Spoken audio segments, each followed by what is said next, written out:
Hello everybody and welcome to our parent and student guide to Google Meet.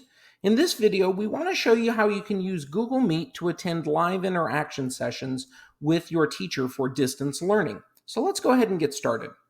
The first thing that you'll need to do is you'll need to access your teacher's link to their Google Meet session.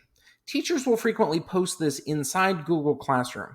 In fact, in the banner up here, you will notice a Meet link has been added by my teacher to this session. So to get into Google Meet, all I have to do is click this link and it will automatically launch Google Meet in a new tab on whatever computer I'm using. Now, when it launches this, it takes a second to get going and checks all of your information. Before you jump into the session, you have a chance to check and make sure that all of your settings are correct.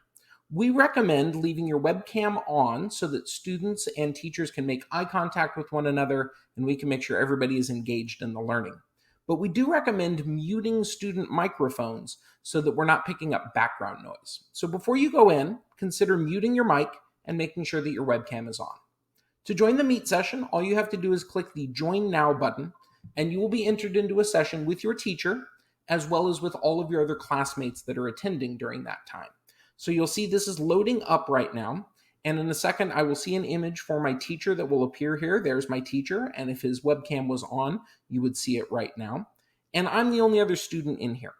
Let's talk about a couple of the buttons that are in here. This is where we have the mute button where we can turn our microphone on or off.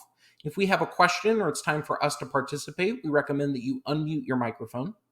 But in times where you're not actively sharing something, we recommend all students keep their mic muted so that there's not background noise. You also have the ability to turn your webcam on and off right here. Let's take a look at a couple of the other features that are in here. If you look down here in the bottom right-hand corner, you will notice that there are some options that you have if you click that. And one of these is to change your layout. So if you decide that you want the layout of the webcams to appear different, maybe you want sidebar, spotlight, or tiled, you can adjust that down here in those settings. Another feature in Google Meet that we think you'll be interested in is the chat feature. And you can access the chat feature by using this little chat icon right up here. When you click this, anything that you type into this session will be shared with everybody in the classroom.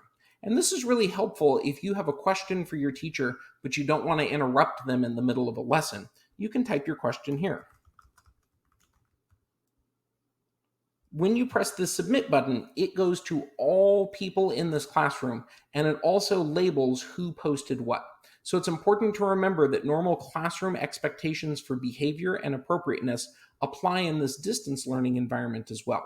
Anything that we would expect to be appropriate in a physical classroom, those are the same expectations we have for our distance learning and for these virtual classrooms. When it is time for your session to end, in order to be able to exit your meeting, all you have to do is go down here to this red hang up phone button at the bottom. This allows you to leave the meeting. Once you press that, it will take you out of your meeting. A couple of additional resources for parents that you may want to be aware of are as follows.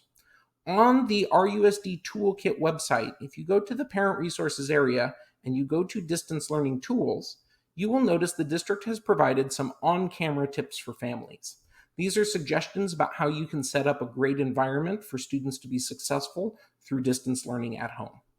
We would also recommend that students take a look at the successful tips for student video calls. Using these 8 recommendations will make sure that students get the most out of all distance learning opportunities so that they can maximize their learning. Thank you.